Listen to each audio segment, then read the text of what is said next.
আমার নতুন ভিডিওতে সবাইকে অনেক ভালোবাসা জানাই।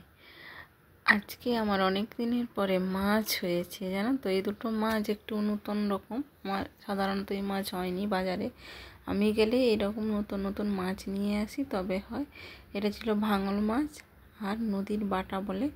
যদিও এখন এই মাছগুলো ফিশারিতে চাষ হচ্ছে, ভেড়ি যেটাকে বলা হচ্ছে, ভেড়িতে চাষ হয়, বাজারে পাওয়া যায়।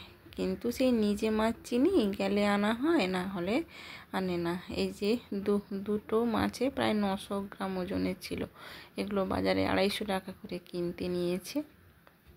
খেতে কিন্তু খুব টেস্টি, এক কাটার মাছ।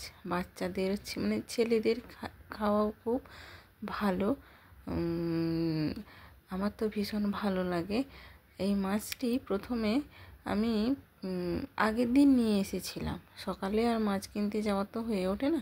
আগের দিন এনেছিলাম, সেটাকে রেখে ফ্রিজে রেখেছিলাম। আর আমার ফ্রিজের মাছ খেতে খুব একটা বেশি ভালোও লাগে না। একে বাজারের মাছ, তারপরে আবার ফ্রিজে রেখে সেই দিন আমি বাজারে দেখতে পেয়েছি, তাই আমি নিয়ে রেখেছিলাম, আর পরের দিন এটা রান্না করছি। এবার মাছটা আমি 4 পিস নিয়েছিলাম। ভাজা মাছ খেতে ভীষণ ভালো লাগে বলে গরম ভাতের সঙ্গে ভাজা নিয়ে নিয়েছি। সঙ্গে কাঁচকলা ভাজা আর আলু টমেটো বড়ি মাখা করেছি। এবার ওই আমার আসলে এই ভিডিওগুলো থেকে যাবে একটা স্মৃতি হিসাবে, তাই আমি প্রতিনিয়ত করি, যে দেখি কোন দিনটা কেমন ভাবে আমার কাছে জীবনে করি। ব্যস্ততা প্রচুর থাকে, তার মাঝেও করি। আর এটা ছেলের জন্য নিয়েছিলাম, সঙ্গে একটু বেশি ভাত দিয়েছি, আমিও খেয়ে নেব বলে। আর একটা যেটা আছে, এটা যে ঝোলে আলু, আমি আসলে এটা ঝাল করতে চেয়েছিলাম, কিন্তু মনে হচ্ছিল যে লবণটা বেশি হয়ে গেছে, তাই একটু আলুর টুকরো ফেলে দিয়েছি আর একটু ঝোল রেখেছি, তাহলে এটা সুবিধে হবে।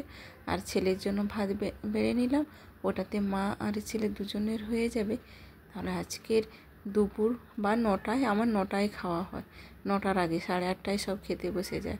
খেয়ে দিয়ে যে যার কাছে সে তার বেরিয়ে যায়। আর সব দিনের মতো এটাও ছিল আজকের রুটিন।